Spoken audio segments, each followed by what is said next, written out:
Hey, ladies and gentlemen, how are you? Good to be back on this, Saturday for you guys. It is Sunday afternoon for me. It has been a big day today. There has been a lot going on. There's been San Diego Comic Con has been on, a lot of news coming out of there today.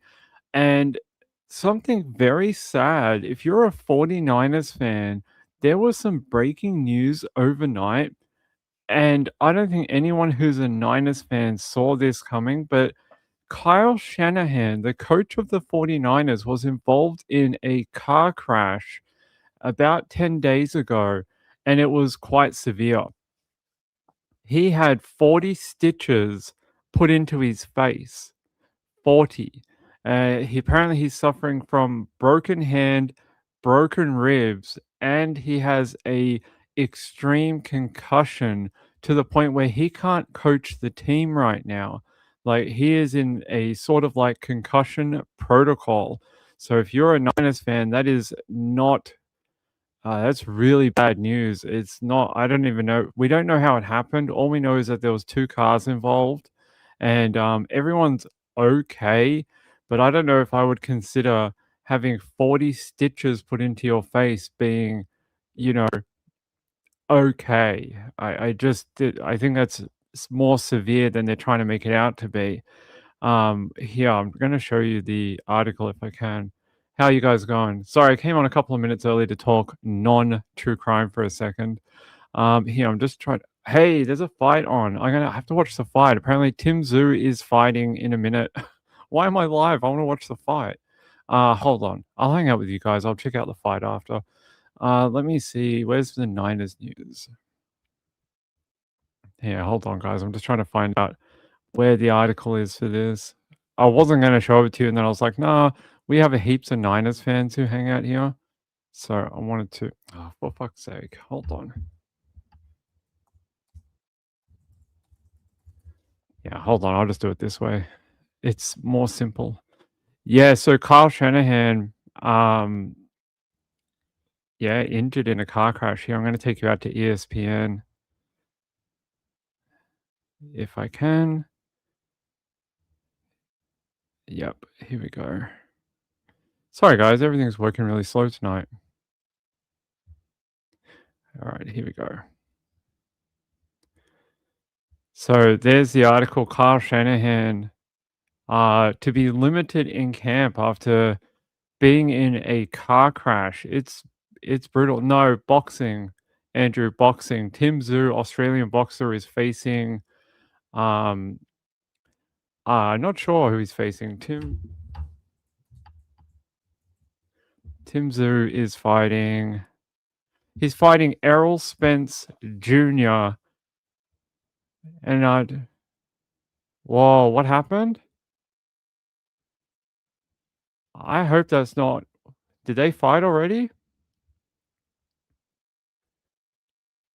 Oh no, they're not. Uh-oh. No, okay, someone else got knocked out. Jeez. I was like, "Geez, hopefully it's not Tim." So if you wait, we'll deal with this thing first. Yeah, Kyle Shanahan, very injured. Like you hear here, he broke his nose, broke 3 ribs and his hand, and needed 40 stitches in his face and suffered a severe concussion during a July 14 car crash when he collided with an SUV not far from his Northern California home. So right now we have a different coach handling all the stuff with the 49ers, and it seems like he's going to be out. Like, I've got tickets to go see the Niners in Melbourne in September. So I'm hoping he's going to be there. It's like the only chance I'm ever going to get of seeing my 49ers in person, and I hope our coach is going to fly to Australia in September. So we'll have to wait and see on that.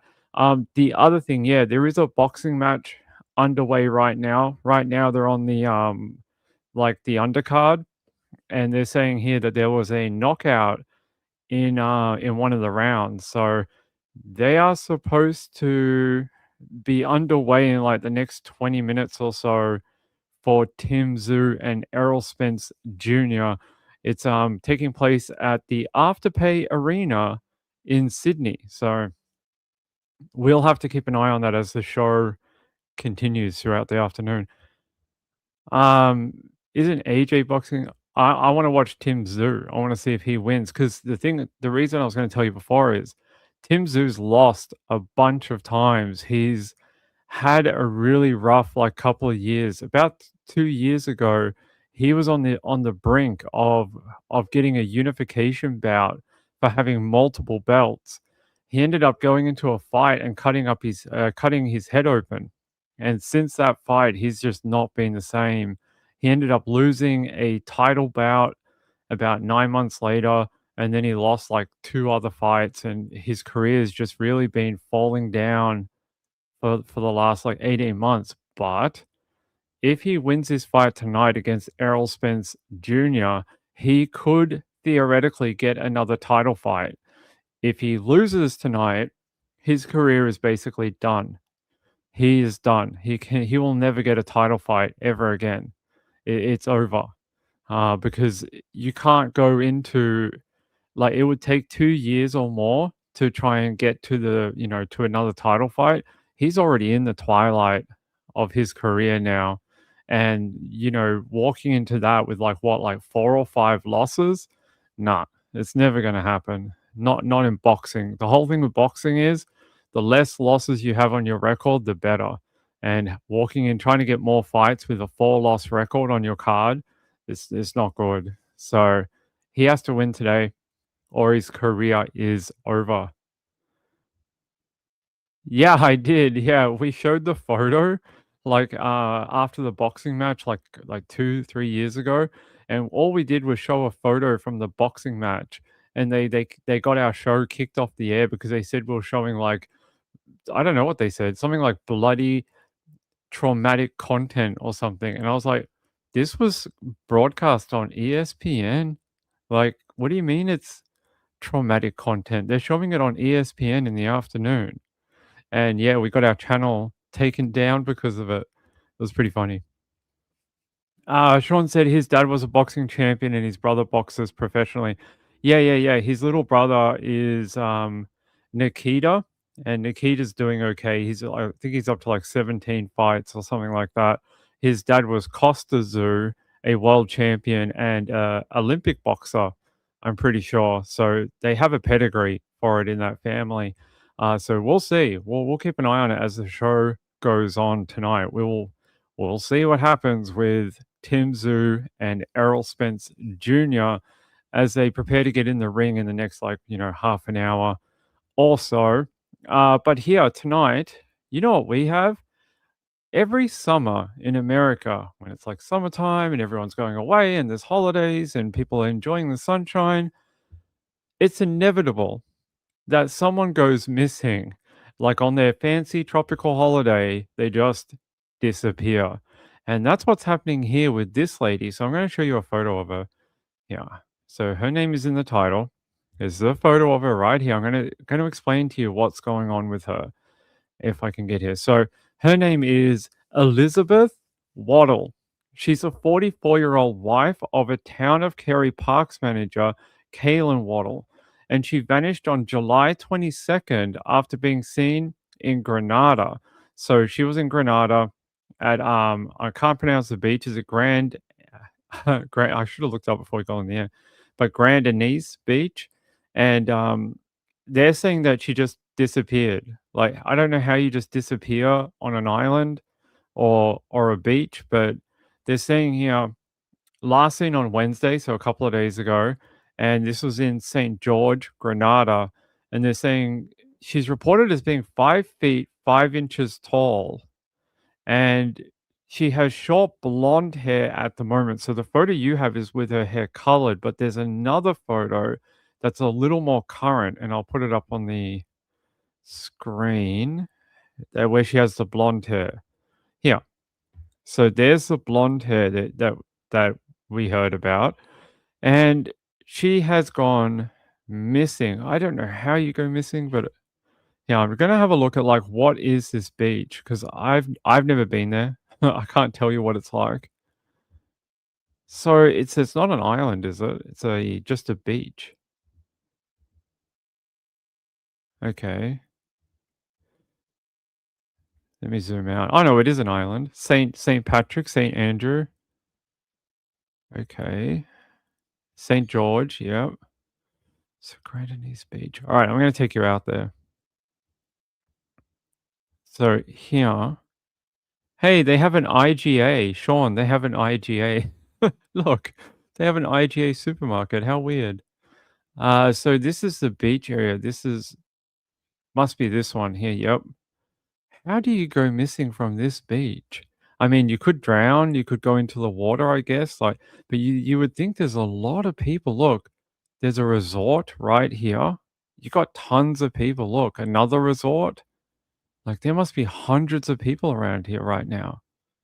Being summer holidays and the summer break in the US for if you're a school student or you have children, this would be like the perfect time to go away because they're not at school right now.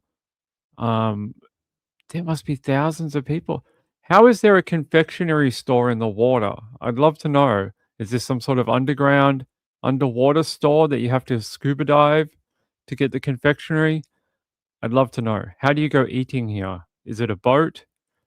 Is it a submarine that sells confectionery? I'd love to know. So let's have a look here. Uh, I really don't get it. So what is the circumstances here? So her husband wasn't with her at the time, but he has now traveled to Grenada to join and assist directly with the ongoing search operations. They're saying here authorities specifically ask local fishermen, boat operators, and coastline residents to look for her or keep an eye out for her. But we're not getting a ton of like circumstances. Did she just go missing and someone went, she never came back to her hotel room? Because we're not getting that kind of like final moments. What happened to her? Where did she go? That type of thing. Like, we're not getting that information. Here's the official thing from the Royal Grenada Police Force. Help us find her, dated Thursday, so the day after she was last seen. They're pretty quick to get her reported missing. But no, they're just saying she was last seen at the beach on Wednesday, but no time frame, no hours, no, it was 2 p.m., 5 p.m., 1 a.m. It was nighttime, daytime, nothing like that. 44 years old, medium build, and short blonde hair, even though she has the pink hair. What else are they saying? So the husband wrote on Friday after that poster was released, he said, I expect nothing less than Liz's safe return. So please send your love, light, and thoughts and prayers our way. Authorities have not released additional details about the circumstances surrounding her disappearance. Huh. Strange. I mean, you could have had a medical episode in the water. That's pretty common, unfortunately. People do, unfortunately, have heart attacks in the water. You may not be seen, and then unfortunately people do pass away and then drown. It does happen, unfortunately. I mean, there was a guy, I told you about that guy in WA, right? They saw him at the beach. He told his family he was going to the beach, and then he was never seen again. Never seen. Like, they don't have body parts, they don't have anything, but they believe a shark took him, and they just believe that no one really saw the attack on him, but they believe he was eaten by a shark. Marlene said there are medical schools there for US students who cannot get into medical school in the US. That's an interesting point. I didn't know that. Um, let's have let's have a look. Because I when we're looking at that map, when we look at the map from before, yeah, I'll take you back. It's so close to all the resorts. Like, it's beachfront here. So she was seen at this beach right here. Like it backs onto the resort, like most tropical, islands and places. This is pretty common. But you would think there would be hundreds of people here. That's what I don't understand. That's why I'd love to know more information about when she was last seen. They're not giving it to us, but it would be great to know. Is it the day? Is it the night? Did she go out there because it's hot? 1 a.m. in the morning and decide to cool off in the water. Like that's possible because if you kind of have a look down the coastline, it's mostly tourist type. Look, there's a bar here. There's a diving place. There's a restaurant, a Caribbean restaurant right there. Like they're mostly you would think like hundreds of people. Look at this one. This one could house what 1,000 people, maybe more. Like you got all these different villas and I mean they have that's what I mean. If this is in the afternoon with all these people around, unless it's one of those situations where it's so busy, you can blend in with the crowd and then just no one ever realizes that you're gone. No one realizes that you get into trouble in the water. It is a possibility. It is sad. The husband is keeping his faith right now, but to be missing for what is it? 4 days so far. She's been missing. It's a long time. It's a long time for someone not to be seen, not to go back to their hotel room or anything like that. Here, I'm going to take you out to, if I can get to this thing here. Yep. I'm going to take you out to 11 Alive in a minute. The Royal Grenada Police Force is asking for help with locating Elizabeth Liz Waddell, who was last seen at Grand Anse Beach Wednesday. Despite the missing person poster description, Waddell's husband tells Eyewitness News that she's about 5 feet tall with short blonde hair. Her husband serves as the Parks and Rec and Cultural Resources Manager for the town of Cary. There's some images here, so take a look. Police are encouraging fishermen on the island and boat operators near the southern coastline of the beaches around where she was last seen to be on the lookout. We spoke with Waddell's husband, who said he is now on a flight headed to Grenada right now to help search for his wife. Not the call that any of us would love, right? No one wants that call that their loved one has gone missing, possibly The Royal Grenada on a tropical island. Here, I'm gonna stop that. Yeah, I really wish I had more information for you, but this is more of like a first look at this case because we don't have too much more. I expect over the coming days, Monday, Tuesday, as we get into the working week, more information will become available on this missing person type case. The thing I find weird is they're asking for boat operators and fishermen. So do they believe she was in the water at the time? I know they're most likely the ones to be on the coastline and to be hanging around the beaches and the water, but it's interesting that they're asking for fishermen and boat operators. I just wonder I just wonder if they think that she's in the water. Because wouldn't you be asking for, like, your local people? You know, if you're at a hotel or if you're at a, resort, if you see this woman walking around, maybe she's confused or having a medical episode, get her to authorities. But that's not what they're asking for. They're asking for fishermen and boat operators to be on the lookout for her along the island's southern coastline. That tells me I think they think that she might be in that water. Maybe she had a medical episode, maybe a shark, who knows? Gayla said, "Does it really get deep?" I'm gonna have a look. Here, let's go out. Let's have a look.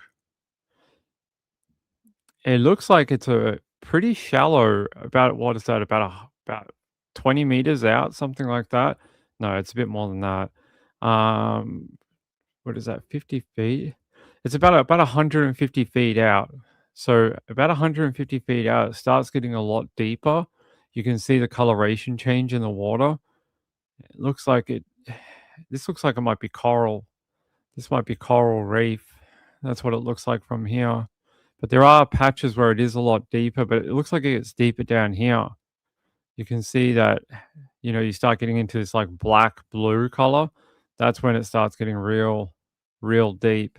But down here near the beach, for the most part, I'd say this is mostly coral. And, there's big patches where it's clear. So this is probably pretty shallow. I mean, it's probably up to your shoulders or something like that. Because I mean, look, they got boats that are coming really close to shore, so it tells you that there is some depth to the water. Let's have a look. Yeah, I'd say probably like 150 feet out, it starts getting a lot deeper. Let's have a look. It is the Caribbean. We had a woman missing in the Caribbean a while ago, and we looked up like what kind of sharks live in that area, and we found out that great whites don't live in this area, but tiger sharks do live in this area, and they're quite in abundance. Here, Grenada.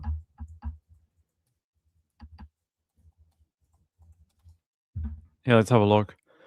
So they're saying the waters around Grenada are home to several species of shark, including nurse shark and Caribbean reef shark, and occasional migratory or deep water visitors like hammerhead or tiger shark, but that they're not common. They're saying Caribbean reef sharks commonly patrol coral reefs and the drop off areas on the coastline. Huh, that might be. I've never heard of a Caribbean reef shark. What kind of shark is that? It is a large apex predator in the reef ecosystem. Do they hurt humans though? Do they attack humans? Generally calm towards humans, rarely attacking unless heavily provoked or harassed. So it doesn't seem like they are an aggressive type shark that will like go attack a human. It seems like if you annoy them enough, they will probably attack you. But if you leave them alone, they're more likely to swim away from you. Here's a photo of one. There's a photo of a Caribbean reef shark, and they're saying these are the most common ones found on the coastline, and that tiger sharks in Grenada are not common. They're pretty rare. So I don't think it would be a shark attack. The Caribbean has had a history of people being attacked, but I don't think that's what's going on here. Yeah, let me check. Has Grenada had any shark attacks lately? Has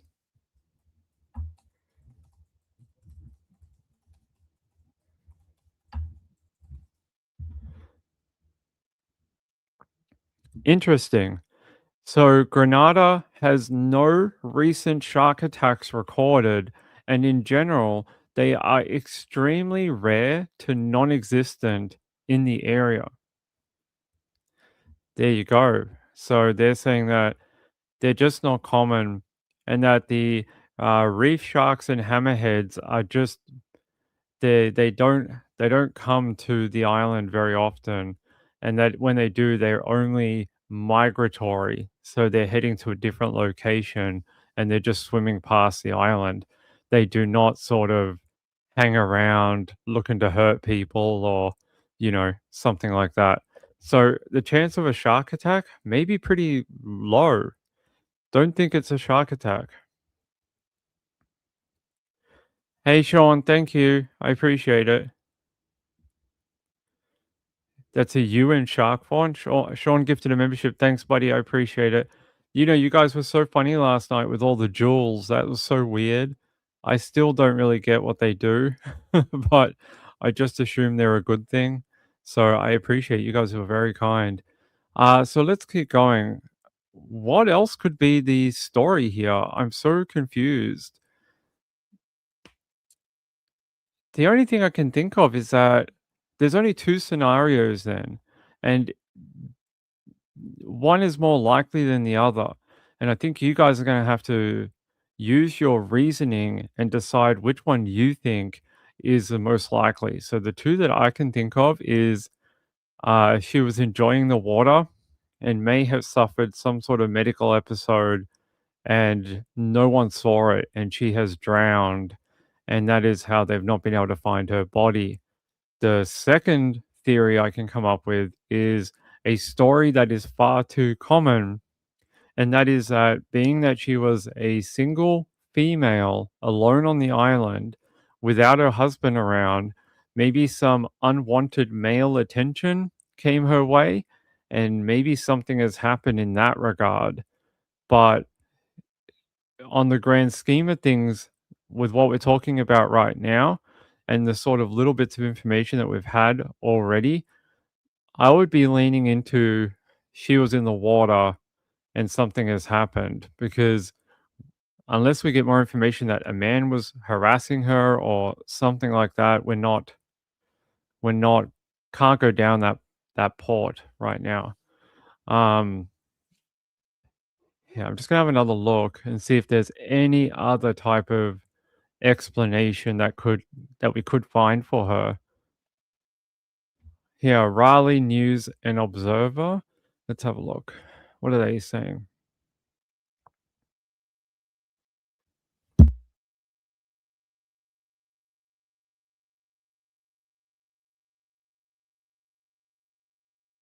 All right. Um, let's have a look. So in the Raleigh, huh, that's weird. Someone left a comment and said, "I have a feeling this woman's disappearance will one day be the subject of a Dateline episode." That's horrible that we all think in such a negative way that everything is going to end up in some sort of criminality. Um, yeah, so far that's all we've got, guys. I wish I could give you more. There's that photo. They reckon this one is more likely to be what she looks like at the moment. And you can see it looks like she is on a tropical island. You can see the palm trees and the beach behind her. So maybe she sent that photo home. I'm just trying to have no, that's just gonna have a look and see, can we find out anything from the family? And I have another photo possibly. There's another update here. I'm going to take you out to ABC 11 through Yahoo, Yahoo, Yahoo. That's a drink ping. Let me take you here. It's a devastating situation that no one expected to be, and the family and friends of Liz Waddell are just urging for help from anyone that can help them find this adventurous, free-spirited mom from Cary. She's an amazing person, and we want to bring her home. Tonight, the search continues for a missing mom from Cary who disappeared while on a trip to Grenada. It seems that she went down to the pier and left her towel on the pier and went for a swim. Grenadian authorities say Elizabeth Liz Waddell went missing Wednesday and was last seen on Grand Anse Beach. Amanda Romano Harmon and her husband Sean have known Liz and her husband Kaylin for decades. She'll see kids playing in the park as she's, walking or exercising or whatever, and she'll start kicking the ball with them. Like she's just, everybody's a friend for Liz. Their husbands were college roommates. Liz is even pictured here at Amanda's wedding, and they all just went camping earlier this month. Our daughter is 16, and she refers to them as her aunt and uncle because we're just that close. Amanda says she and her husband were on a work trip earlier this week when they got the call that changed everything. The tone was getting a lot more serious, and he was getting a little bit upset. And he got off phone and he said, that was Kaylin. Liz went missing at noon today. Amanda says Liz's husband, Kaylin, praised the Grenadian authorities for their help in the search. And now they're all asking for everyone stateside to help them find this mom. We got a few details from this interview. The fact that she said was last seen at midday. Well, why aren't these details on the missing person poster? I would appreciate if the Grenadian authorities would put these details. It might help someone jog their memory and be like, yeah, I was around at around midday on the beach putting out a poster like this with minimal details is not helpful. It doesn't help anyone. Those details about where she might have been last seen, where she might have put the towel, all these details are very helpful for people who might have been on the beach at that time. Maybe they're having a holiday like her. Maybe they saw this woman. That is how you get people involved. I mean, I appreciate the Grenadian authorities seem to be doing a pretty decent job. They are like they got that poster out very quickly. They've acted very quickly.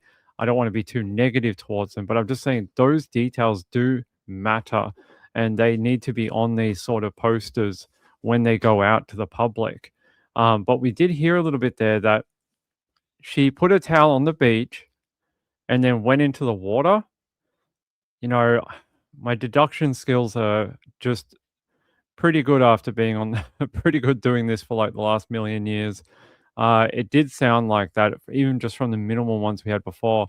Here, I want to just listen to the last 30 seconds of this, and then I want to go back to the start and just try and pick apart what this woman said again. From Carrie. If you have any information, no detail is too small. We are trying not to leave any stone unturned.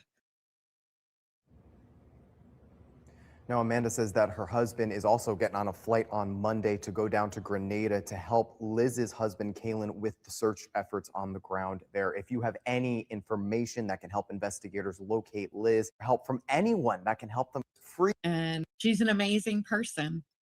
And we want to bring her home. Tonight, the search continues for a missing mom from Carrie who disappeared while on a trip to Grenada. It seems that she went down to the pier and left her towel on the pier and went for a swim. Grenadian. All right. So she put her towel on the pier and then went for a swim. Guys, this is if it is as simple as that and that's end up being what has happened, being someone who lives on a coastline myself, and during the summertime, like I live near the beach, right? So we have this happen every summer, and it is very sad, but every summer we have this happen where, someone puts their, thongs and a towel on the beach, and then they go into the water and they have a medical episode, or they somehow get into a rip current and they can't get back to shore, and they unfortunately pass away. This happens if you are someone watching this channel and you live near a beach. You too, during the warmer months, would also recognize this story because it probably happens to your area quite frequently too. It's sounding like this might be some sort of some sort of accidental type death, unfortunately. It doesn't sound like we have any sort of criminality, at least not at this point. The details that have sort of come out, yeah, they just sound like maybe this woman was at the beach, took a swim, and then just never came out of the water. What's a bit odd, though, when we look at... Where's that map again? All right. If we look at the ocean here, you can see this beach area. So we have a point here, and down the other end, we also have like another edge here, like this. When you have this in a waterway, normally the water comes in and then flushes out. So normally you'll have an entry and then you'll have an exit. I can't see from this map, but I'm guessing maybe this point is where it ejects back into like the deeper ocean. So maybe it comes from this way and then comes down and then ejects that way. If that's the case, it may be that you would find... I hate talking like this, but if there was a body, it may be that you wouldn't find her over here. It may be that you would find her on a different part of the coastline, depending on which way that ejection works. Maybe down here on Magazine Beach, or it could possibly be north too. I don't have the current thing here to have a look at. You also have this up here. This is interesting. Being that you've got like an inlet here too, and then a yacht marina right here. Like it's possible that she could end up here too. So yeah, I would think that is more likely why they are asking those fishermen and that to keep an eye out. It's really horrible. What a horrible story. It really is. Kathy said, I lost a schoolmate to a riptide drowning recently. Yeah, riptides are nothing to mess with. In Australia, growing up as a young person, they often teach us to look for riptides in the water because they're so dangerous, and they are the cause of death for hundreds of people throughout the years. Because when you get in a riptide, you cannot get back to shore. It is pulling you in the opposite direction. It is basically where the waves come in, and like I was telling you, that ejection, that is it going back out to the ocean. That's what a riptide is. And it's so forceful, it'll just pull you back out into the ocean. Now, apparently, the way you get out of it is you swim sideways. So you let it take you out a little bit and then you swim across because you need to break the rip. You can't swim directly back to land. You have to sort of swim against, like, on a T cross, and you have to swim sideways because that way you get out of the rip and into the water that is not pushing you in the other direction. But a lot of people, if you don't live near the ocean, they don't know about it, and they just think that they're in trouble. They panic, and then they try to get back to land. But what happens is you will get exhausted trying to swim to the beach. You will swim and swim and swim, and you'll get nowhere. You'll actually find you swimming directly to the beach, you'll end up like a kilometer off the beach. You won't even realize it. You think you're swimming towards the land, and you're just going that way. So you have to be very, very careful with riptides. And I would suggest that this particular beach looks like it probably does have one. When I'm looking at this ocean here, I think it is one. I think when you've got I think this is reef. I can't tell, but I would think this is some sort of rocks or reef. I would think you probably do have a riptide. And just judging by the shape of this too, that there would have to be some area here where it may move too. Sometimes they move. Um, yeah, it could be. So they said she went out on a pier, right? Let's have a look. Where's the pier? Here? Right here? Right here. There is a beach pier. So she put her towel somewhere here and then jumped in the water. Okay. Is there another one? Let's just double check. I don't know if that is an old one or something, but let's see. Is there another? Is there another pier?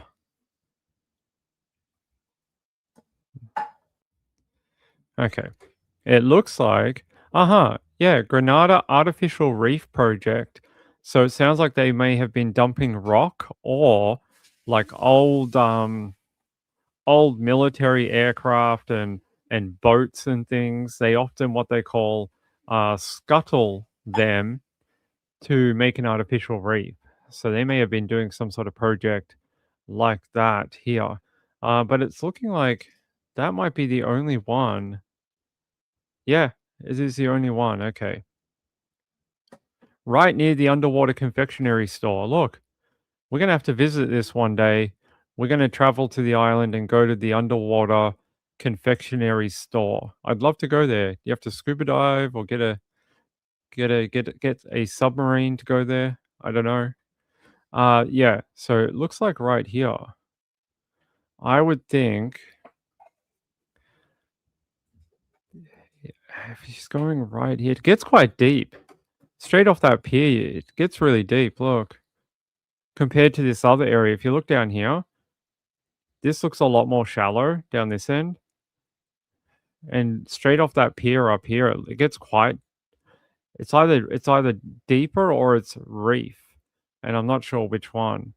But it's very close to that pier. So if that's where she was, Yeah, it's sad, guys. I don't want to revel in someone's misery. That's awful that this family's having to go through this. Um, your friend's wife was with him and she could not save him. They were vacationing in Hawaii. That's very sad. Woman of Steel said, "Will they have saltwater taffy there?" They will. They will. I reckon that's all they sell at the underwater confectionery store. That's all they sell is saltwater taffy. They make it in house. That is so weird. Why is that there? I don't know if someone went, "This is a great idea. Let's put our CEC's or CC's confectionery store in the middle of the bay. Let's put it underwater." So yeah, this poor lady, guys. I don't know what to tell you except for the little bits of details we have from friends and family. I hope I'm wrong. I hope this lady has gone into the water and suffered an injury and then is lying in a hospital somewhere on the island and she just hasn't been able to contact family. But if it is as it is being told to us through these media clips and that, it doesn't seem great, guys. It's 4 days being missing on an island. It reminds me of that case. Do you guys remember that case from last year or 2024? There was a man who went to Aruba and he was on a cruise ship. He came off the cruise ship for a day trip and he just was never seen again. Like this tiny island, like you could walk across it in like 20 minutes and they just never saw this guy ever again. And I think he was from Carolina as well. So the fact that we've had two people from Carolina go missing on tropical islands far apart from each other. This is in the Caribbean. The other one was on the other side, but still, it's creepy. I saw a reef being made with tires. Yeah, they use any type of material. I think Aruba could be dangerous. Apparently, they have like some sort of big cat that lives on the island. That's what we looked up last time. Hold on, I want to look up that guy. 1 second.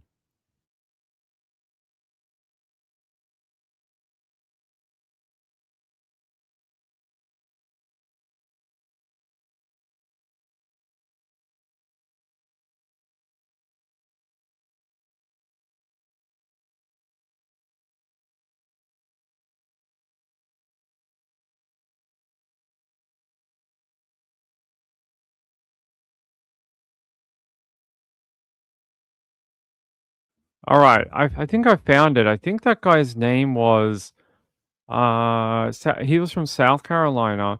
It wasn't Aruba. I think he went missing on. No, that's not him. We got more people. Yeah, Edmund Solomon. Edmund Solomon, this guy, he went missing April 3rd, 2024. So I can't believe that's 2 years ago now. This fella was on a cruise ship and then they'd had like a day trip on the island and then he just, I don't know, disappeared. It was Cozumel. That's right, not Aruba. It was Cozumel. And I don't think he was ever found again. I'm just trying to see. And then there was a guy called, yeah, so this guy went missing. I'm just trying to see, did they ever find him? Edmund Solomon was reported missing April 3rd, 2024. He had frontal temporal front temporal dementia. They're saying that he was suffering from it very early on and that he was having a lot of trouble with it. I'm just trying to see, was he ever found? Oh, he's never been found. That guy. So he was on the island, Icon of the Seas. That was the ship he was on.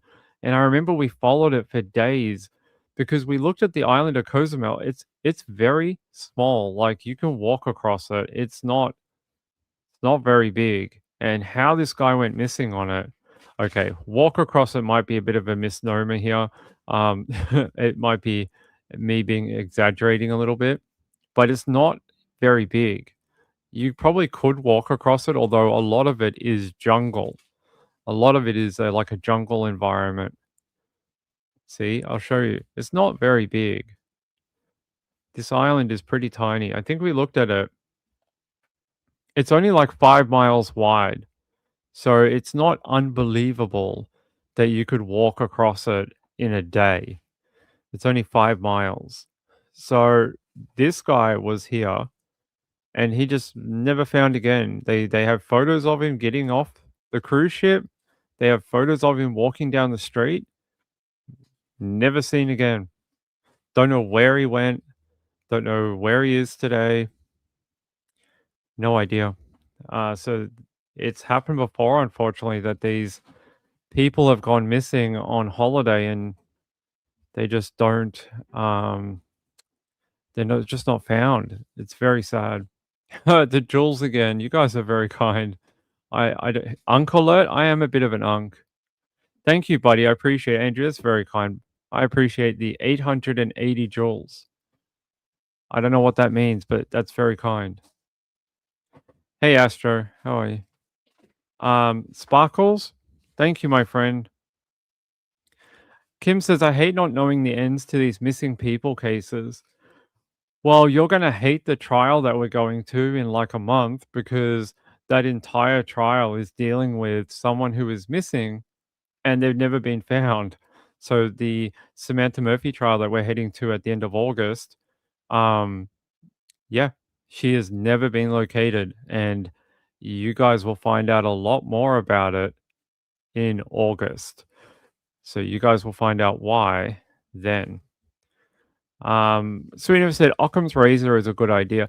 That's why when I was reading those details about this woman who's missing, when I thought about the different scenarios involved, very early on, I was like, it sounds like she has gone swimming and then maybe not returned.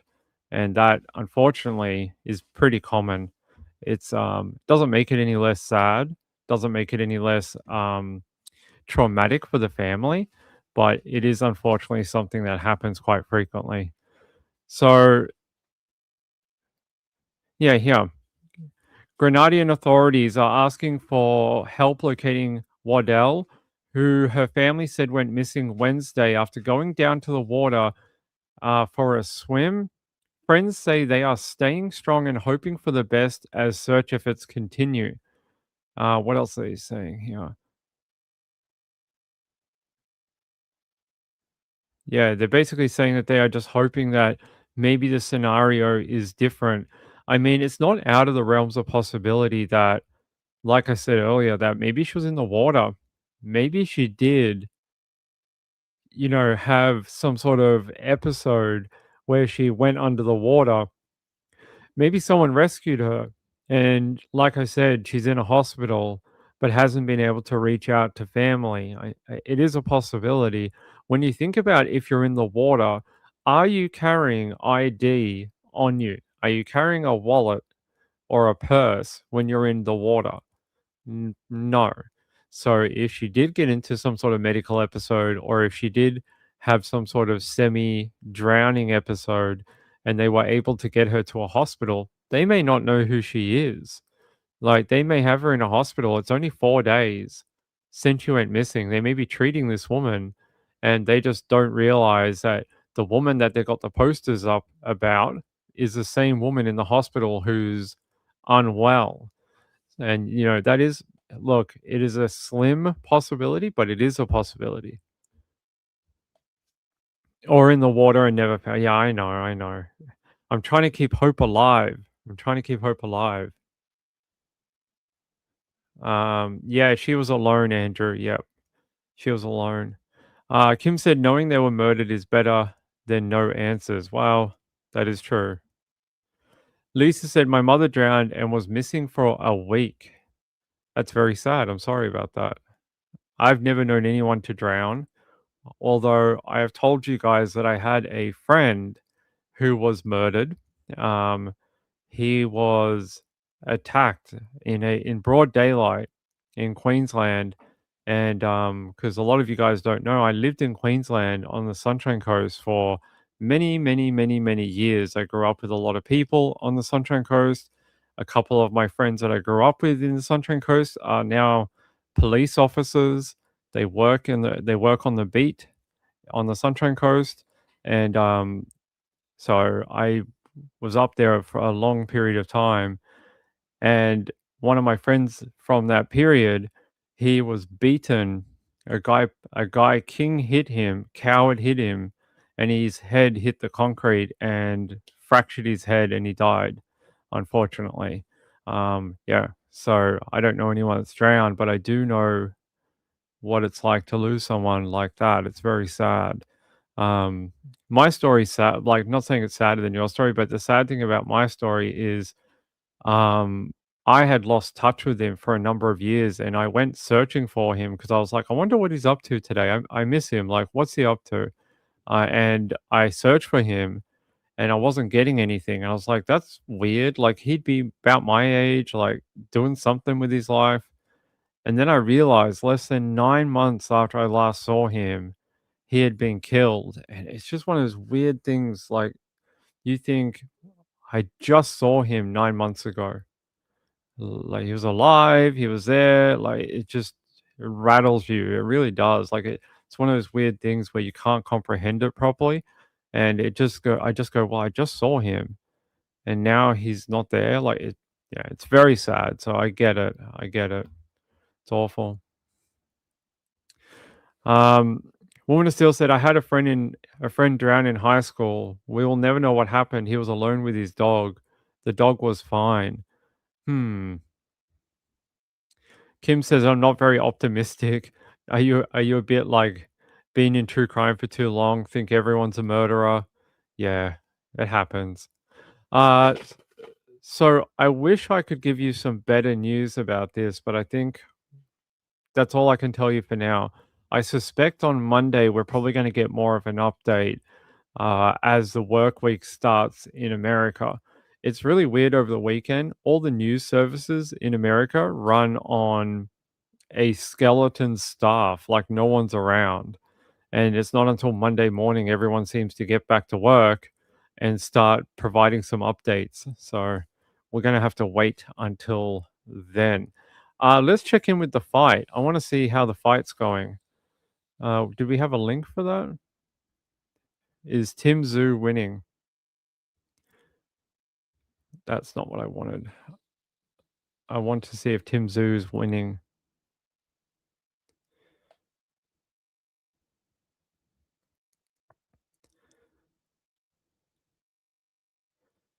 No. No.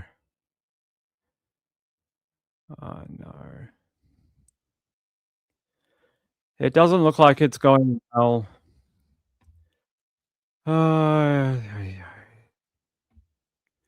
It's over. Tim Zhu's career is over. It looks like it's done. No good. It's a real shame. It's a real shame. It sounds like it's so I can give you the updates. It sounds like in round one, Tim Zhu actually fought pretty well. He actually hurt Errol Spence Jr. pretty good. But then in rounds 2 and 3, he's starting to rush his sort of like technique in boxing, trying to get the big punch. And it sounds like this guy is just picking him apart the whole way through. It is not great. Yeah, the last update was Tim losing control. And then 10 minutes ago, it's saying that Errol Spence Jr. received a warning from the referee for a low punch that he's been doing all day. So they're saying Zhu does not let it affect him.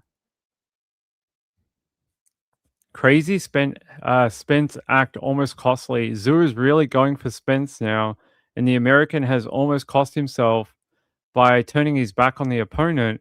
It has happened twice now, and on both occasions, Zhu has tried to land a massive punch, narrowly missing each time. Far out, like this fight, Tim has to win this fight. There is no nothing. He has to win. This is it. This is career or dead. Like his career's over if he doesn't win this. It is a big day for him. So we'll keep an eye on it as we continue tonight, but it's sounding a little up and down. A couple of those updates didn't sound good. It sounded like Tim was actually backpedaling throughout the fight. We'll have to wait. What round are they up to? Let's have a look. It's fourth or fifth round right now. Yeah, I'm just trying to see what round they're up to. Round 3, 4. Wow, we're up to round 7, 8, 9. No, 9, round 9. No, that's a different fight. What fight are we up to for Zoo? Well, I like how they're not providing updates for anything. I know, round 9. We're up to round 9. Panic stations in Spence corner. He can't find an answer, hates the power, and is running. Spence is now trying to fight at range after going in close didn't work. Big right hand from Zoo. Spence is reeling. Please, Tim, knock him the F out. Bring your career back. That would be good. So right now, we've got 3 more rounds to go. Let's see if Tim can do it. So this guy, Errol Spence Jr., was actually a big name a few years ago. I'll keep you updated as we go through tonight. Okay, let's talk. We've got more stories of true crime tonight. I'll give you some more updates about Elizabeth Waddell in a couple of days because I don't think we're going to get anything before Monday. All right. I have something I want to show you, and I want to explain to you why this is not a real thing. Now, many of you may have seen a post from the President of the United States today, and it was this. Now, I understand things are posted in, cheek and jest and, a bit of, rivalry between the US and Canada. But there are some people online that believe Donald Trump will actually possibly make this giant air filter. So he's saying that the smoke from Canada bushfires affecting the US should result in a giant air filter being built. I'm here to tell you, as someone who understands weather, that this would do nothing. This would do absolutely zero. So if you're getting your hopes up that he might want to build another wall, this time on your northern neighbors, I'm here to tell you that this is not how the atmosphere works, and that smoke from fires can actually get up like tens of thousands of feet into the atmosphere before it travels long distances like into America. This would do absolutely nothing. This is what we call ground. This is like the ground level of the atmosphere, and this is actually not what a lot of our weather is based on. Most of the time, we don't even really look at what is happening in that first 100 feet in like from the ground and 100 feet up. We don't even really look at that because it's not what we're looking at to determine what is coming, what is happening, and what is going to affect the region next. So for the people out there who have been talking on Twitter all day saying this is a great idea, it'll take all the smoke away, no, it won't. If you think of a thunderstorm goes up how many feet in the atmosphere? If anyone knows the answer, it's like 50,000 feet into the atmosphere. That is what the smoke is traveling at like 20,000, 30,000. It gets up into that upper echelon of the jet stream, and that is what drags it across the border. It is these winds and low pressure systems that start dragging it, and that is why you end up getting it in New York. So, yeah, this won't do anything for you people who think this is a solution. It is not. So I'm here to tell you to break your fantasy. This would do nothing for your air quality. So just thought that would be fun to show you because I don't know who would think that is a real thing, but it's not a real thing. All right, let's go back to true crime. Sorry, you guys always tell me about the weather stuff, and then I always think it's funny to try and pick things like that apart. Hold on. Did we just get an update from the North Carolina woman?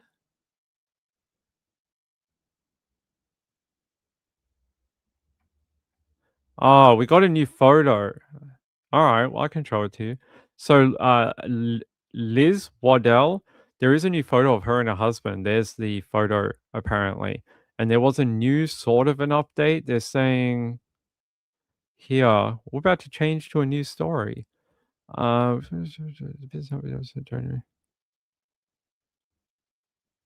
Just trying to see if there is anything valuable.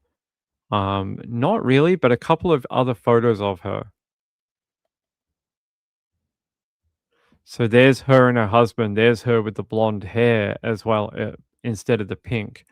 So that's all that new article really says. It doesn't really say anything.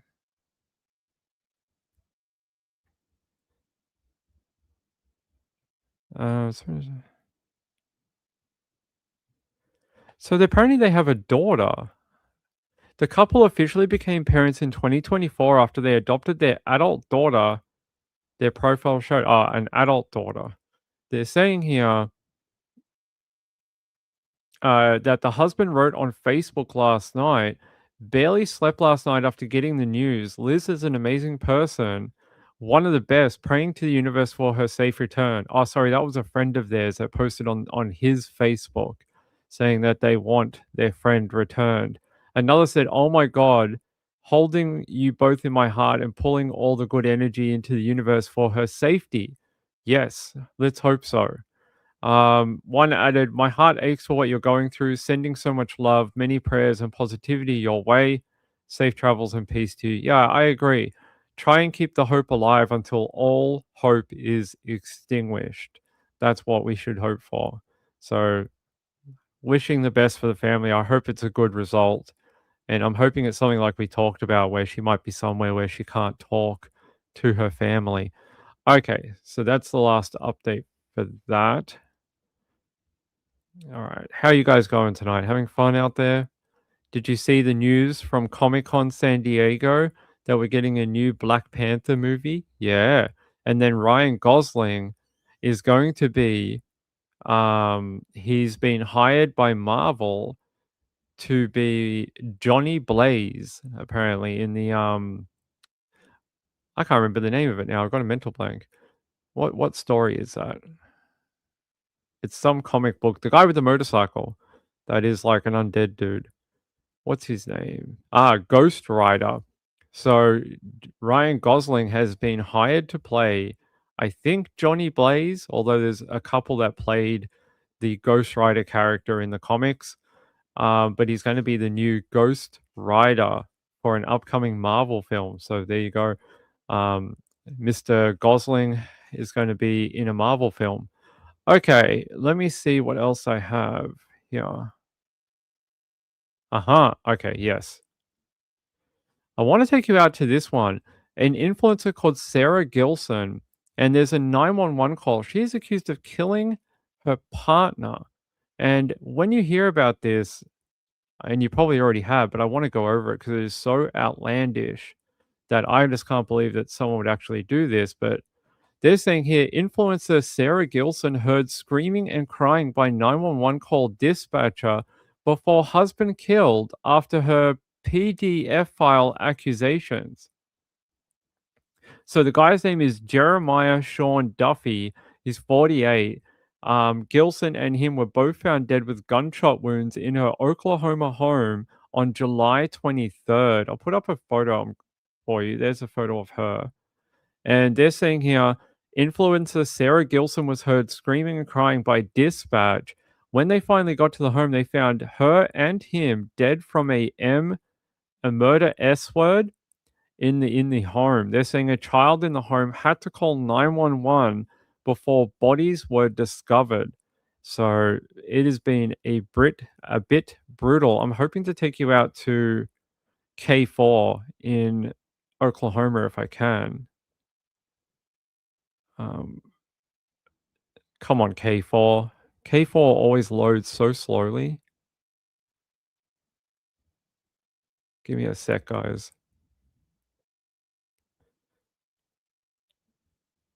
Yep. All right, we're going to have to head out to a different channel. We're going to have to head out to KJ News 2 in Oklahoma.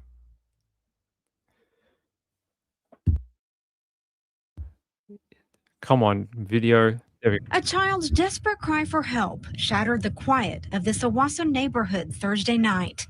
Just after 11, that child ran next door asking for help after witnessing something no child should ever see. It's approximately 11:15 last night. We got an emergency 911 call to our dispatch center. Officers responded. They made entry into the house where they found deceased male and deceased female. 2 News confirmed the victims are Sarah and Jeremiah Duffy, who went by Sean. I interviewed this couple last year for another story. Court records show Sarah filed multiple protective orders against Sean, with the most recent just this past June. Those documents paint a troubling picture of a woman trying to protect herself. I talk with neighbor Brittany Fisher, who tells me she was stunned by this tragedy. Domestic violence does not discriminate. It does not pick you just because you have a nice home or you're you're basically in a situation where you earn a higher income. Social, economically, it does not discriminate. Neighbors like John Blackwell, who knew the family through their children's basketball team, is grappling with the heartbreaking reality that someone he trusted was capable of this. 2 of my daughters played with his daughter since they were about 12 or 13 for the Ballers. And then, Sean would help out with practices a lot. Blackwell's words echo what domestic violence advocates have long said. Abuse often happens behind closed doors, even in families that seem picture perfect from the outside. And you just don't know what's going on behind people's doors. You think everything's fine, and something like this happens. You just, it just makes you sad. Now, this community is mourning, not just for Sarah and Sean, but for the children who will forever be changed by what happened. How sad that these people put those kids through that. Yeah, some people in the comments are saying they saw the TikTok. I did too. I saw it. She sort of did like a it was like there's a thing on TikTok where people pretend to be in like a Netflix documentary where they're telling their story, and she did something like that, and the titles were like how I found out my husband was a PDF file. Yeah, there was a video that came out a little while ago. Look,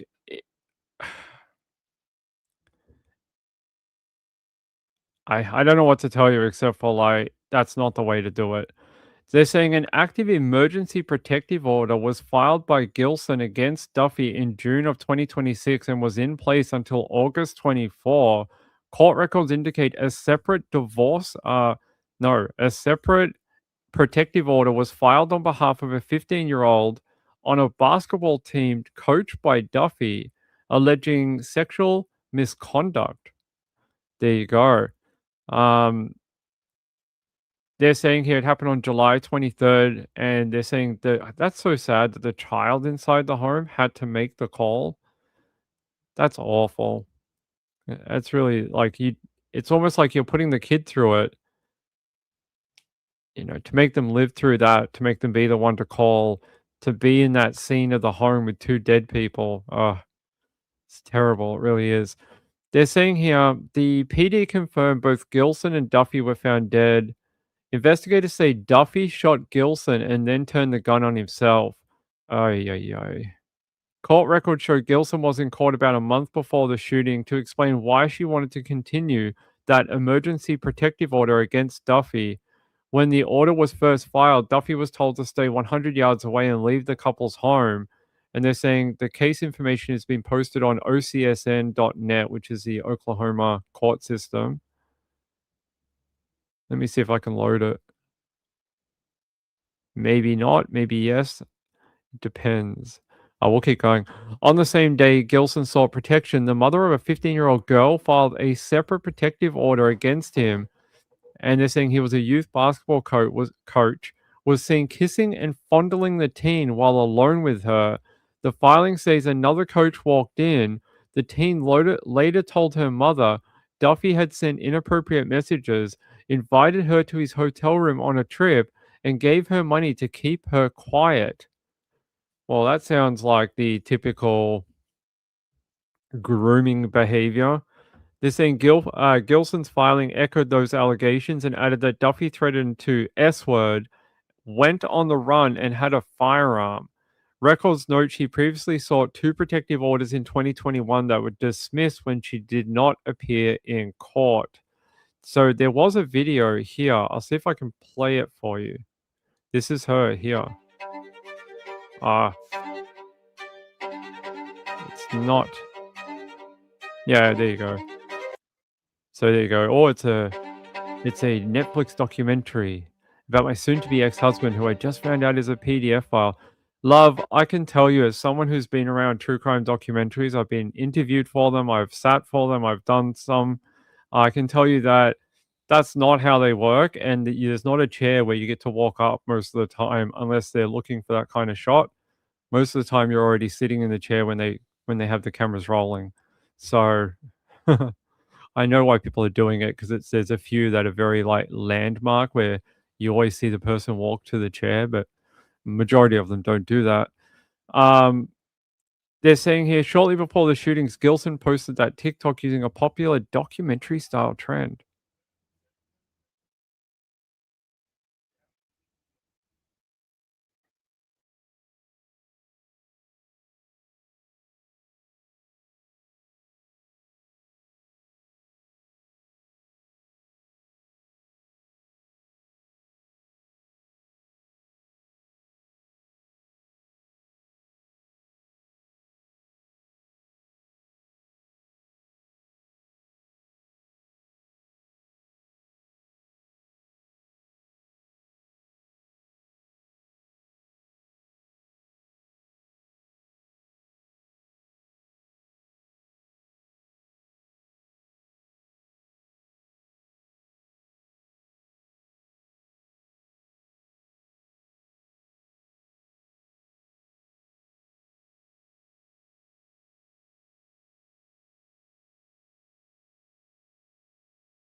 Sorry, guys. We had something happen here, and I had to go fix it.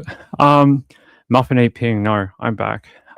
Kim says, I watched a lot of documentaries. Me too. By the way, Zoo won that fight. He has won. It went to the scorecards with a score of 118 to 110, 117 to 111, and 117 to 111. So sounds like they won. Sounds like Tim Zoo won. So there you go. What a great win. Oh, yeah. Hold on, guys. Sorry.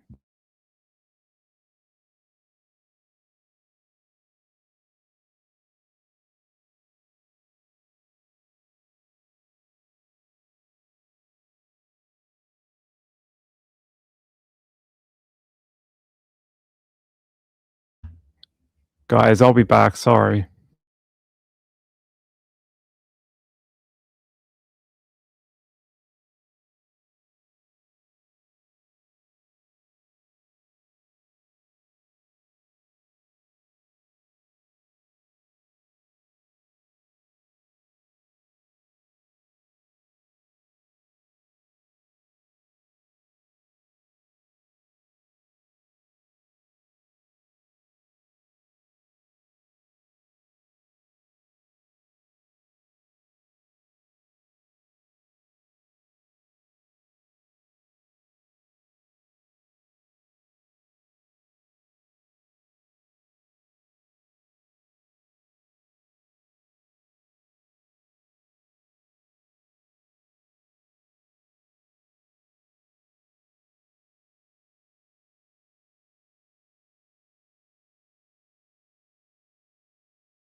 Yeah, sorry, guys.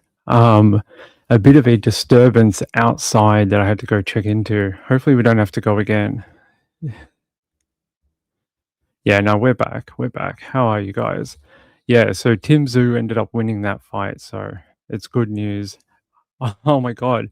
Here, Errol Spence, after that fight and a loss, he announced his retirement from boxing. So he said basically that was his last fight with Tim. So Tim has revived his career now.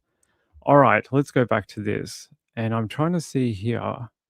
So in that 911 call, Sarah Gilson was heard screaming and crying.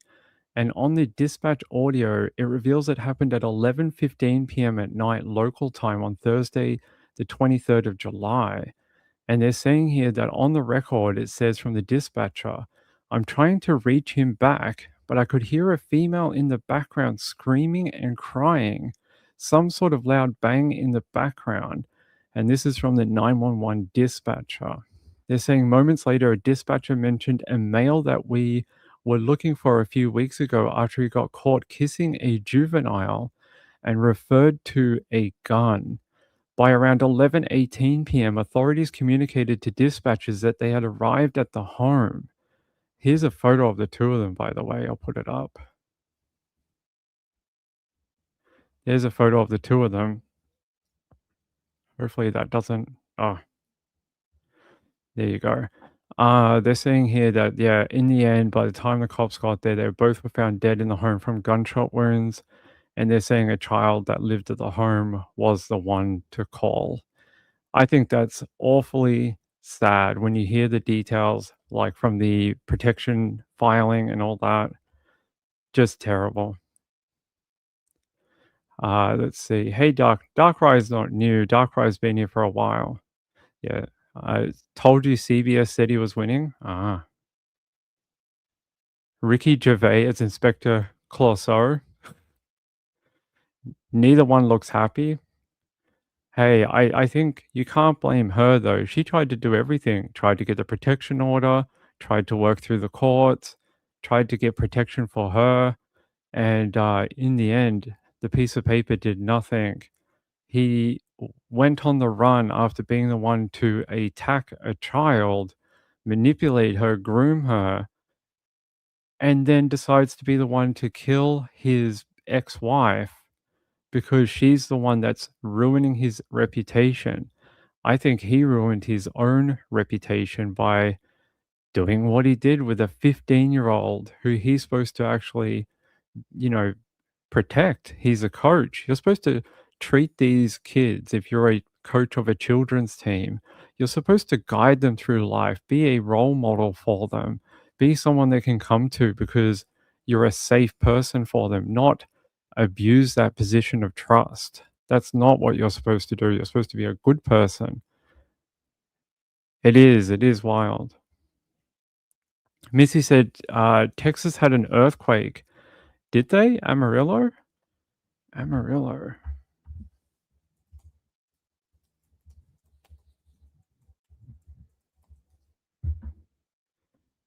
They did a couple of days ago. Apparently a couple of days ago, there was a rare earthquake in the Panhandle. So I don't know how often that happens, but they're saying it was a 5.0 and it happened at like 5 a.m. in the morning in Roberts County. I don't know if I've ever been to Roberts County, but interesting. I hope no one had any damage or anything, but they're saying here no reports of damage or injuries have been reported.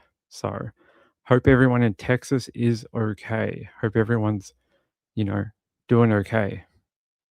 Biggest one since 1900, really? I'm surprised. I'm surprised that Texas doesn't get more earthquakes. They said it was almost like a scene out of a movie. My brother has a bearded dragon and there's a bunch of picture frames on top, and they just started slamming down, all of them. They must have been very close to the earthquake center. Crazy. Have a look.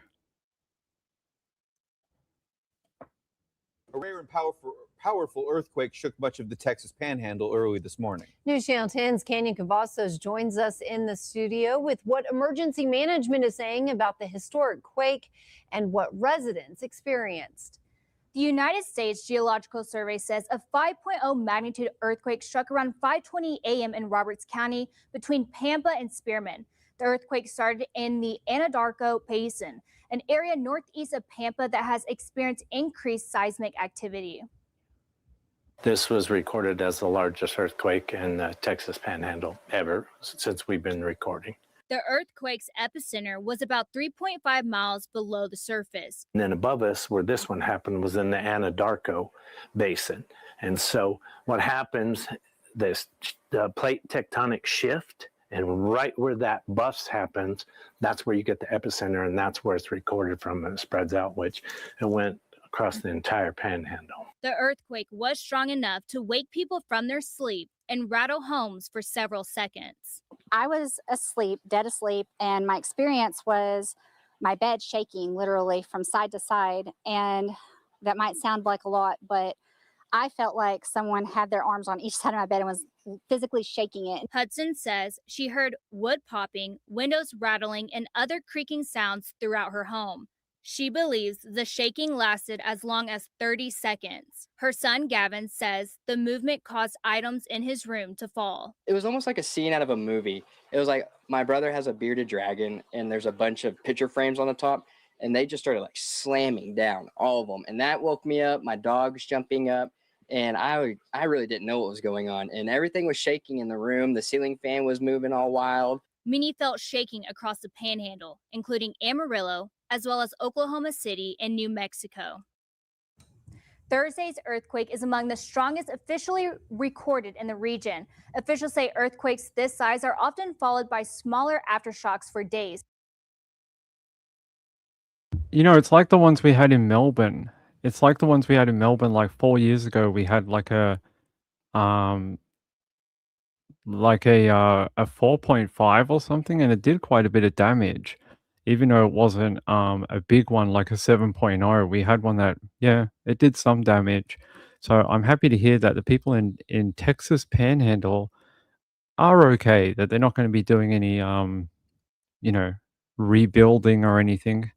I'm trying to see if I can show you where exactly it happened here. So right there in the Panhandle. So yeah, lucky for you guys. I hope you guys are doing okay. And hopefully we won't have to hear about another earthquake. Hopefully no aftershocks or anything like that. Sorry guys, I got a neighbor upstairs who's just on the balcony talking really loud. So that's where I went before, because I was like, who's out there? Yeah, sorry guys. Hopefully they disappear. All right. What else do I have for you? So it's a very sad crime with that influencer. Like I said, I did hear that video, the one that went out, the one we watched, that where she's pretending to do like the documentary thing. Sad that that's sort of like the last video that she's going to put online in her career as an influencer. It's, what is going on with the world?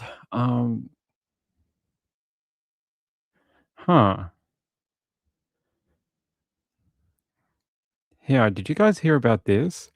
A mother is under investigation for trying to temporarily rehome her 7-year-old daughter. How do you rehome a child? It's not a pet.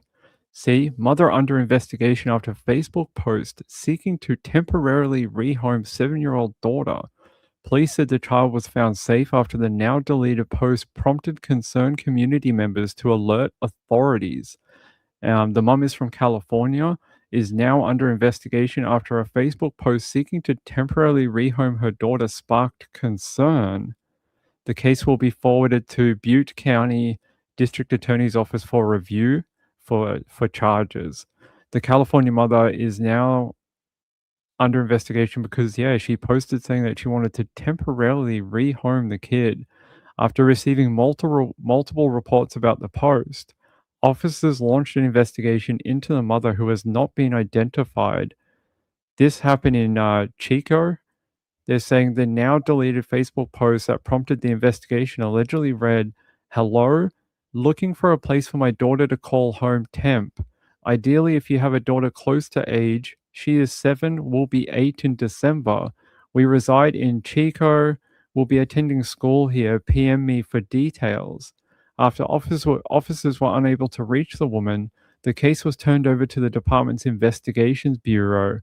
Investigators later located the woman where detectives conducted a welfare check and confirmed her daughter was unharmed. Following the welfare check, the mother was provided with available resources and a referral to the Butte County Child Services. The department said police added that the case will be submitted for review. The Facebook post sparked widespread concern online. One commenter wrote, Relying on strangers online can put you and your daughter in a vulnerable situation and create risks that you may not realize." Yeah, you could be handing your daughter over to like a PDF file. Like that's like the first thing that comes to mind. The second is that she may be put into some sort of like servitude type situation where she's going to be like in a really bad way. I want to see if we can find the actual post. Let's have a look. I imagine there's probably hundreds of people that wrote telling her it's a bad idea.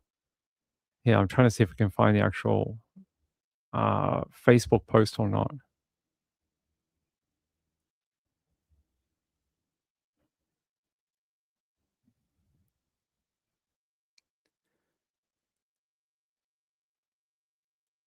Yeah, I'm just trying to see if it'll load. There we go. All right, I'm going to take you out to Action News. Action News in the local area.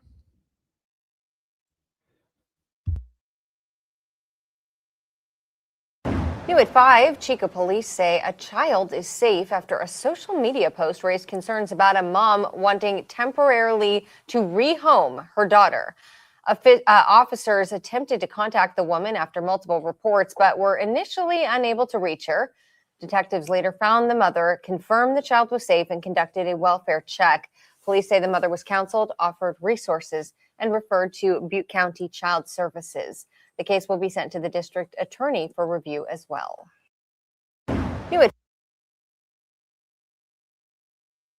At least they tried to help her. Like the cops actually tried to help her. They referred her to like services that could help her, give her some respite care, like do this the proper way.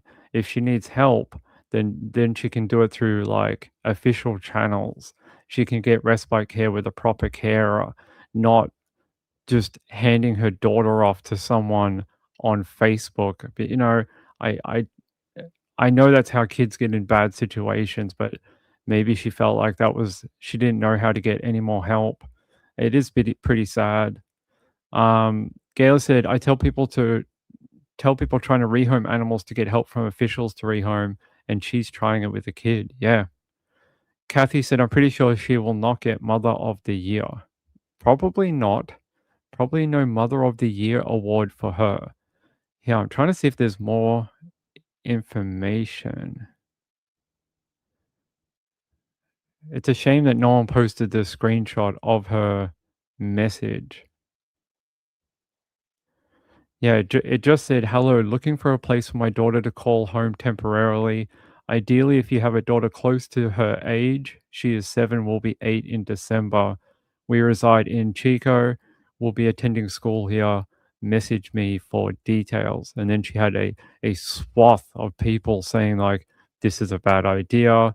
Don't be posting stuff like this. And apparently a lot of those people called the authorities because they thought the little girl was in a bad situation, and they're saying that no, the girl's not in a bad situation. She has not been removed from the home. It just sounds like the mum's going through a hard time and probably chose the wrong avenue to try and get some help. So hopefully now that the cops have been able to put her in touch with child services, hopefully she can get some help, someone to listen to, someone to give her better information than trying to give her daughter outside. to someone outside. Where was she going? I don't think she's going anywhere. I just think she couldn't cope with the kid. I think that's more what it was. I think she was struggling, like, to care for her. Um,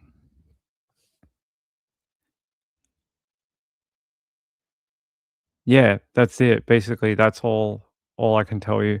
I was hoping that we might be able to find something else, but yeah, it doesn't sound like the mum was going away. It just sounds like that she was needing the daughter to, like, needing some time away from the child. Yeah, that's what it looks like. At least the mother did not kill her like the buzzard woman. Yeah, the other woman in California. That's right. Lucky it was not like that. Yep, I agree.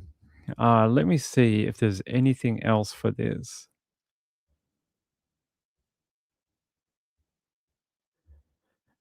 They just said so this is from the Chico PD. They said many of you reached out to us today after seeing a social media post in which a woman expressed interest in temporarily rehoming her young daughter.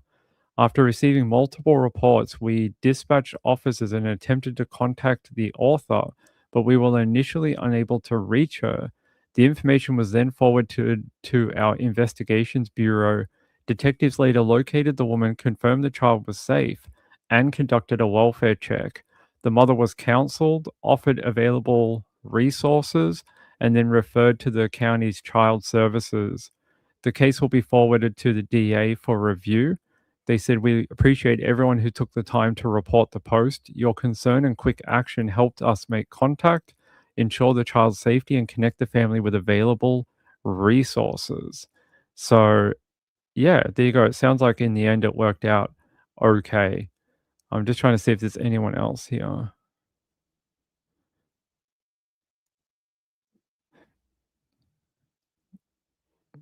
Yeah, it just sounds like that they've helped the mum out, and they're probably gonna check back in on her. So they're probably gonna go back in a week, 2 weeks, a month, and keep checking in on her and see if she's doing okay. It just sounds like maybe she got to her, like, wit's end and was struggling to cope, which I'm sure if it's just her and the daughter, who knows where the dad is, that maybe she's just, burnt out, which I'm sure most mothers can relate to. Poor lady. I mean, not a smart idea to put it online. Um, yeah, I'm just trying to see if there. I really love to look at the post if we can find it.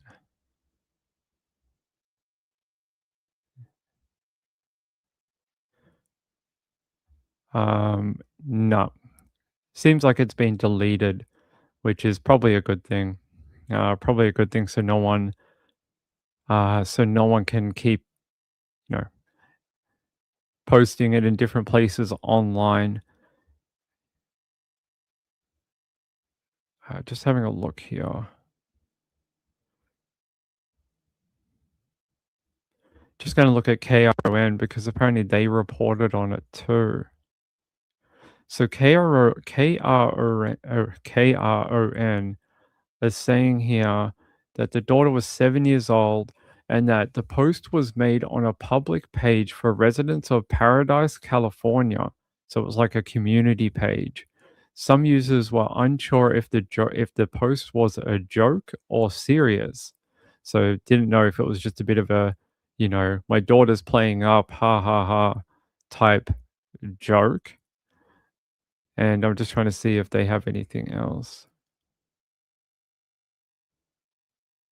So the fact that the PD went out there, did a welfare check and talked to the mum and talked to the child, and that there was no obvious signs of distress from either the mum, the child, or their living situation. Like obviously their home is okay, there's nothing wrong there. Otherwise, they would have made an application to take the child from the woman, like straight away, and they didn't. They allowed the mum to continue, with the kid, and there was no like urgent application made to take the child out of her custody. So must have been okay. I Hate Morning said it could be the mum was using social services and was no longer eligible. I hope this set them on a better path. Yeah, me too. Apparently, they got a new referral for social services. Gail said the house must have been in good condition. Yeah, the fact that they didn't take the kid there and then tells me that besides the post, they must be living an okay life because those cops are quick to take a kid from a situation. Like we've seen it before where they've made applications to take kids from homes. So, yeah, everything must have been okay. I just think maybe she's just having a hard time, guys. I think maybe she just, because we don't hear anything about a dad. We don't, or a mum, or another mum, but we don't hear about another parent. We don't hear about like it's a two-parent household. We just hear about this mum and the daughter. So maybe it's just the two of them, which, yeah, like I'm sure most parents can empathize with this mother. I'm sure they have, if you've raised children, you probably know how frustrating it can get. They also check if you have food in the fridge. Yeah, they do. And I'm sure the fact that they passed her so quickly and gave her a welfare check as well, and everything was okay, it tells me that there's nothing inherently dangerous right now. That it just seems like, yeah, maybe she's just stressed out and having a hard time. Just a bad outlet, like just a bad outlet to seek help, not the right place for it. Yeah, I'm just trying to see if we have anything else about the mom. I don't have anything else about the mom, unfortunately. Um, yeah, nothing else tonight, guys. Let me double check if we've got any other stories I wanted to do. I might have one more. Let me double check. Um,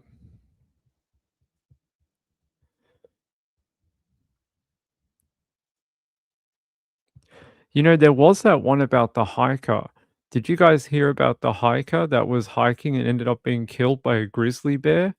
There was a guy on July 20 ended up being attacked by a grizzly, and the grizzly basically killed him, demolished him. Yeah, I'm trying to find if we can go to K-Pax maybe.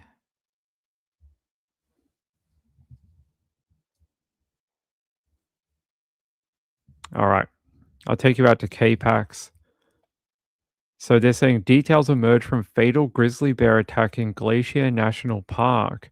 And they're saying this guy, 33-year-old Anthony Polio from Florida, died from a defensive attack by a surprised grizzly bear on the Mount Brown Lookout Trail. They're saying the report concludes that Polio was most likely descending the trail in darkness and that the deadfall on the trail would have prevented the bear and Polio from seeing each other until they were very close. The report concludes that he managed to discharge his bear spray, but it is unknown if and where the spray contacted the bear. Investigators said he tumbled 93 feet down a slope during the attack before breaking away, climbing 18 feet upslope before the bear re-engaged and killed him with crushing bites to his head. Wow. So this bear really wanted him. Let me show. Is there a photo that we have of this fella? Yeah, I'm gonna try to take you to a photo of this poor guy. Yeah, here. This young man here, pretty young guy. They're saying he startled the bear. Yeah, he was alone. That's brutal. Uh, that's like every hiker's worst nightmare is to run into a bear, discharge your bear spray, and it not work. That it not work. You fall 93 feet. That is a hell of a fall. They're saying investigators said Polio deployed bear spray during the initial attack and that the attack likely occurred in two different stages. Experts concluded the bear was acting defensively rather than being startled.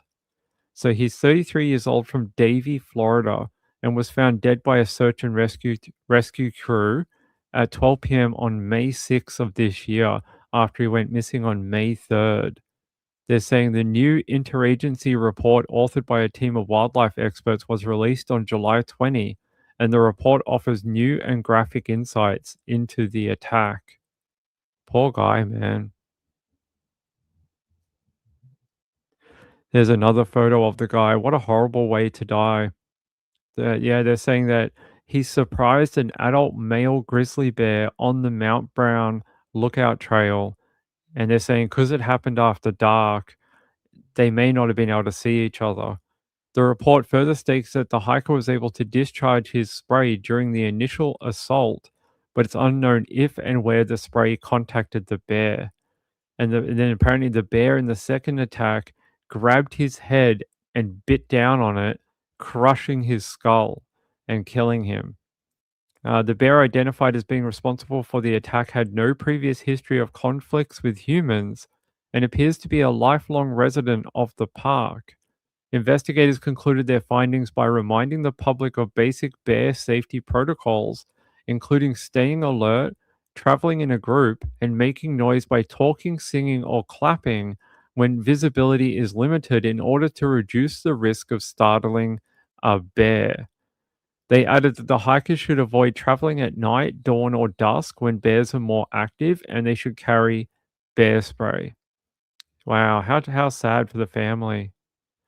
Yeah, I might be able to take you out to WPLG, possibly, to hear from his dad. Yeah, I'm going to take you out to there so you can listen to his dad. Today we're hearing from the Mabin. Oh, there we go.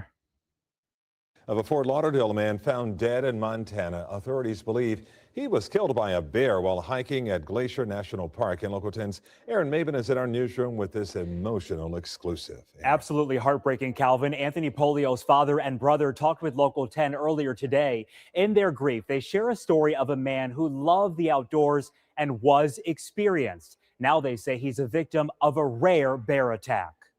Anthony was a fearless man. He was an experienced hunter. The family of Anthony Polio remembering his life days after his sudden and shocking death. He saw a trail.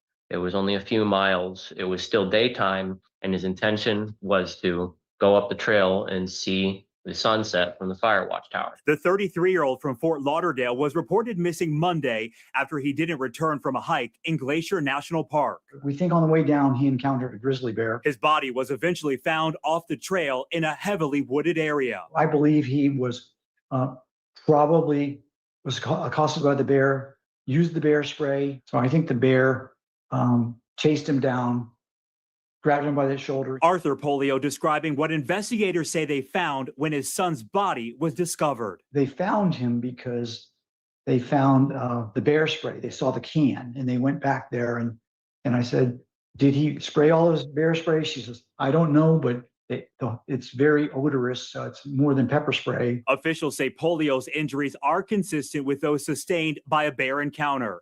Family of the UCF graduate says he knew the outdoors well and they never expected this. He's an educated man. So, and the bear just attacked him and killed him. So Glacier National Park is known as bear country because of its dense population of grizzly bears. The Park Service said the last deadly bear attack in the park happened nearly 30 years ago. In the newsroom, Aaron Mabin, Local 10 News. Aaron, thank you. Right now.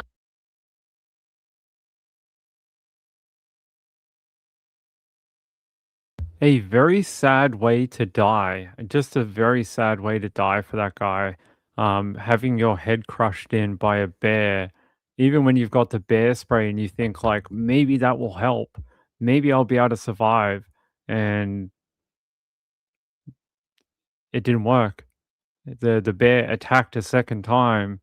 And, I can't imagine that falling almost 100 feet down a mountain, getting back up on your feet, climbing another 20 feet, and then being attacked a second time by the bear where he finally kills you. His last moments on this earth must have been absolutely just frightening. We all know how scary a bear attack would be, And especially for this guy, I mean, that's why they tell you don't hike alone. Don't go out on those trails at the dark. And if you are having to do that, make sure you have a big bright torch. Make sure you have people. Make sure you guys are talking really loud or making noise or hitting sticks and things like that, because then the bear will hear you and then run off. If you startle a bear like that, the first thing they're going to do is trying to kill whatever scared them. They're very simple creatures. They're very simple creatures. They either fight, run away, and that's it. Like fight or run away. That's all they do. So if you unfortunately scare one, they're going to be in like that raw, like attack mode. And unfortunately for this guy, um, his last moments were horrific. I don't even want to think about it. I feel like the last moments this guy had on Earth would have been while a bear is gripping his head and crushing his skull. Like you would be able to hear that going on during your death. That would be just horrific. Really, really horrific. Yeah, very gruesome. I feel for his family too. He's supposed to go on this trip. It was a lifelong trip that he wanted to do. He wanted to see the sunset. And unfortunately, his dream trip cost him his life. This vision that he had of seeing the sunset on this mountain is exactly what most likely in this report says was deliberately contributed to him meeting the bear. And that if he had done it at some other time during the day, maybe the bear would not be there. So, yeah, very sad. I mean, I feel sorry for them. Here's the Glacier National Park too. You can see it. It looks beautiful. What a beautiful wilderness. But often very dangerous too. So, what a terrible thing. Yeah, I don't want to ever go in the woods and see a bear. Yeah, I don't have to outrun the bear. I only have to outrun you. That's right. You only have to outrun the second person in your group. You just have to be faster than them. All right, let's see. Any other news we can catch up on tonight? I thought I had one more, but maybe I don't. Hmm.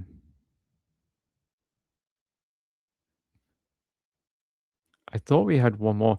By the way, that guy with the perfume from last night, he has been all over uh the news and YouTube over the last like couple of days. I've seen multiple other stories about him. That guy that stole all those perfume bottles from I can't remember what store it was. What store? It was Nordstrom. Nordstrom, the guy we had last night, the YouTuber. We've had a lot of like influencer type people that have been arrested recently. So we had the perfume guy, then we had the story earlier tonight of the ex-wife and the husband who were killed in a murder S word, and then we had this guy with the 9 billion bottles of aftershave and perfume. This guy, $250,000 worth of aftershave, but there's been a lot of stories on him over over the last 24 hours because it's so unreal that this guy could somehow trick Nordstrom for so long. Like you would think after the first customer got a bottle of it and it was a clay brick that it would sort of set off alarm bells with Nordstrom. But imagine if there's like 100 or 200 customers that start coming back saying, "Hey, I didn't get that $300 bottle of aftershave. I got a clay brick." Eventually, when they investigate, they're going to find out who had all these bottles before these other customers. Like, I don't understand how this guy thought he was going to get away with it because yeah, you're just not going to. They have systems for this type of thing to track people. Yeah, I'm just trying to see if there's another update on him. Let's go here. Yeah, they called it Operation Eau de Fraud, which is funny as hell. At least the cops have a sense of humor. Yeah, let's see. His name is Carter.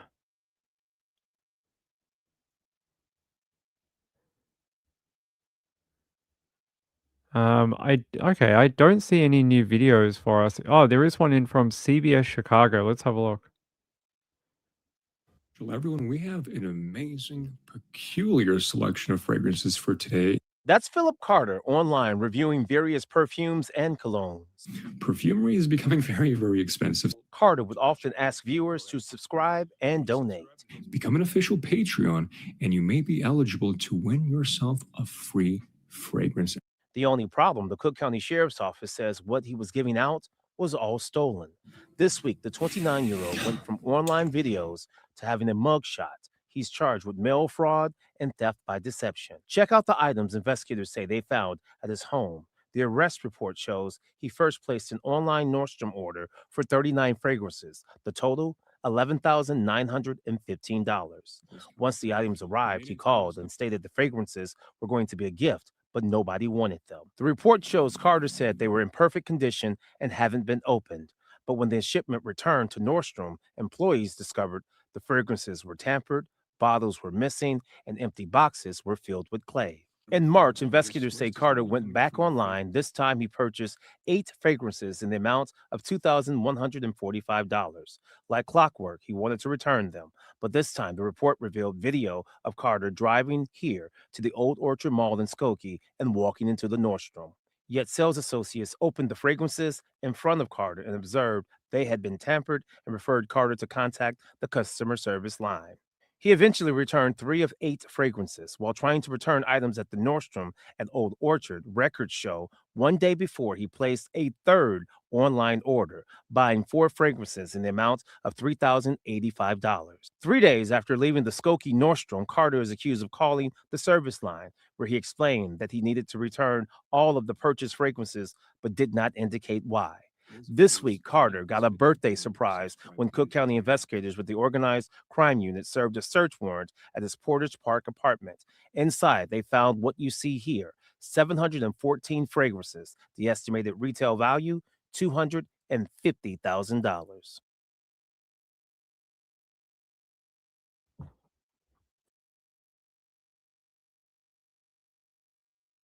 That's what a dumbass. What he took them back to the counter after he'd already manipulated them and they opened them in front of him. I don't think that's an accident. I think these sales associates must have known. They must have seen him before and maybe a message had come down from head office. I have a funny feeling that it did because these sales associates don't normally touch items like that, especially if they look like they've not been opened. They won't do that because like then it wrecks the item and they can't resell it.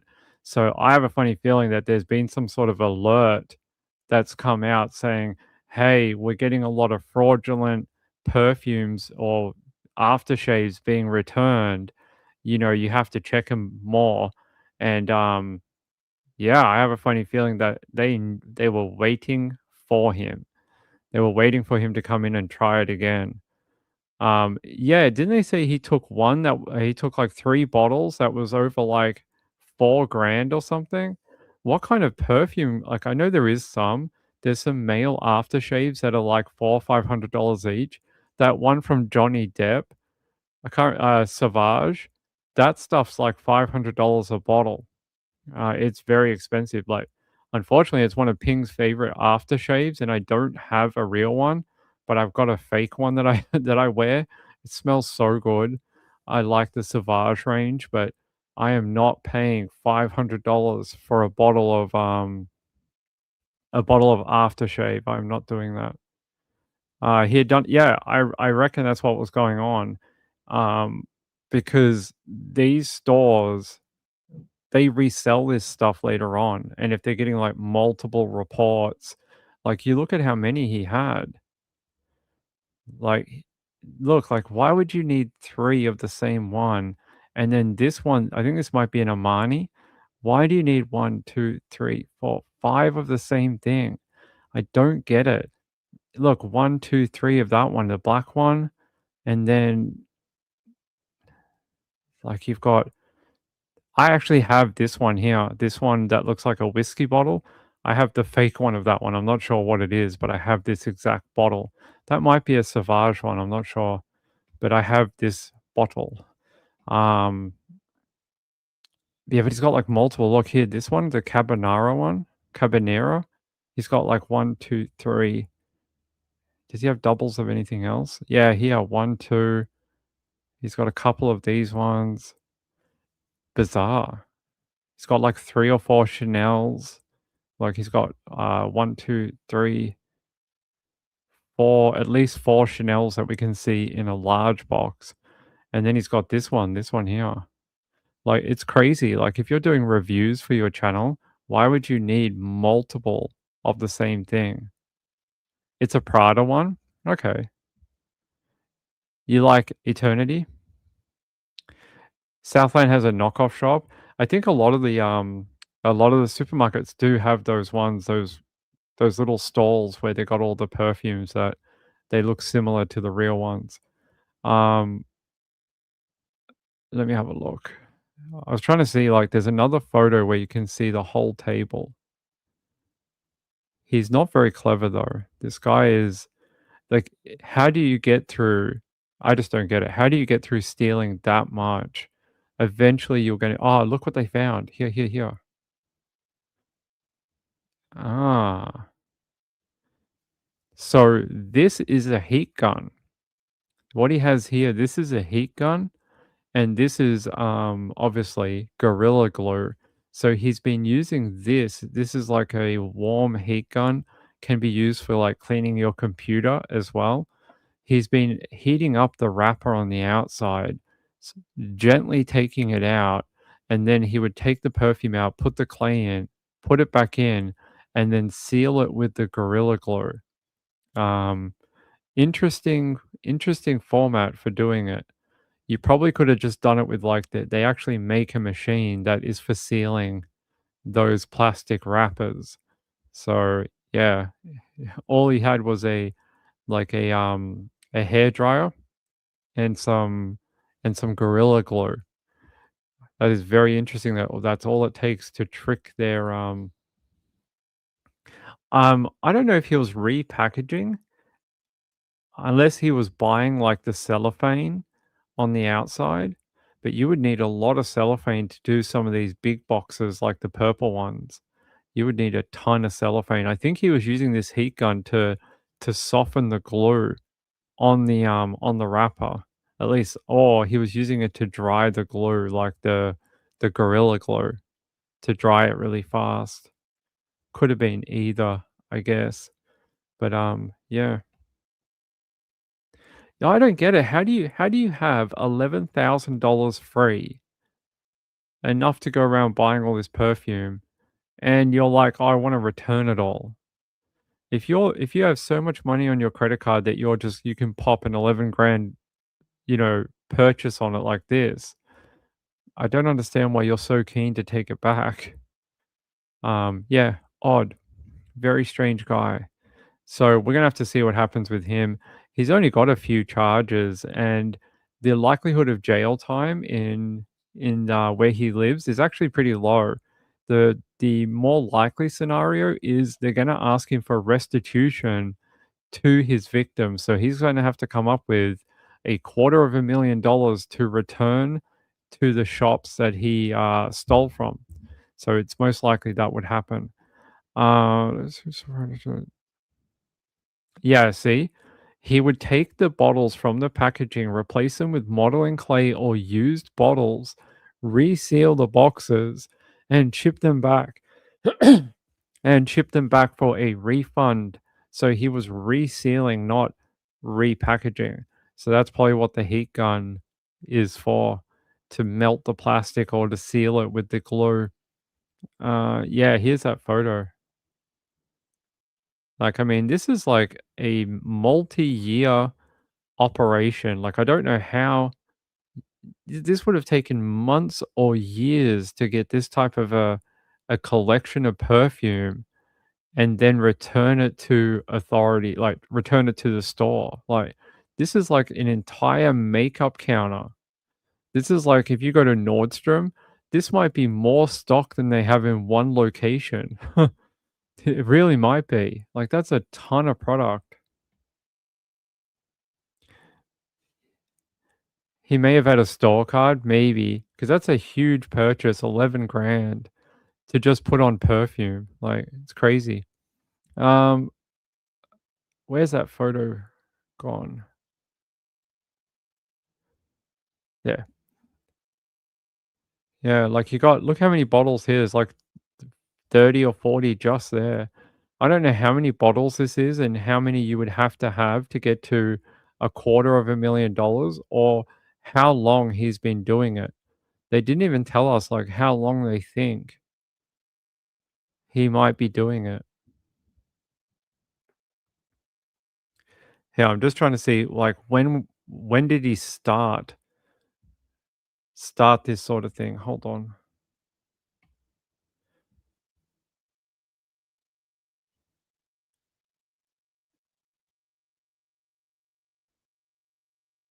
Huh. So they're saying here that Nordstrom's organized retail crime unit only noticed the suspicious mail-in returns in March 2026. So that can't be the only time that he did it. They're saying here that the unit, by analyzing financial, digital, and shipping records, law enforcement linked the returns to Carter. Investigators also discovered that Carter operated a self-titled YouTube channel where he frequently showcased a massive personal collection of high-end cologne bottles.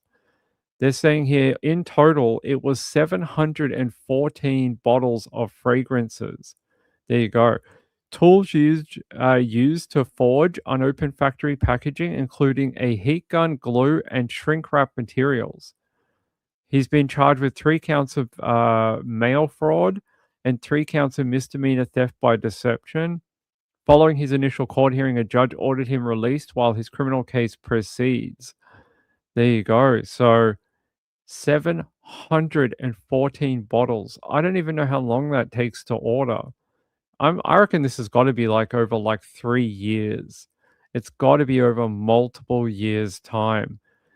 The other thing, those bottles are probably from his home. Then they're not all ones that got sent in or whatever, because he stole the bottles, like we heard. So these are probably taken from his home. These have probably been sitting in his YouTube room where he films all these like YouTube stuff. So that's probably what's going on there.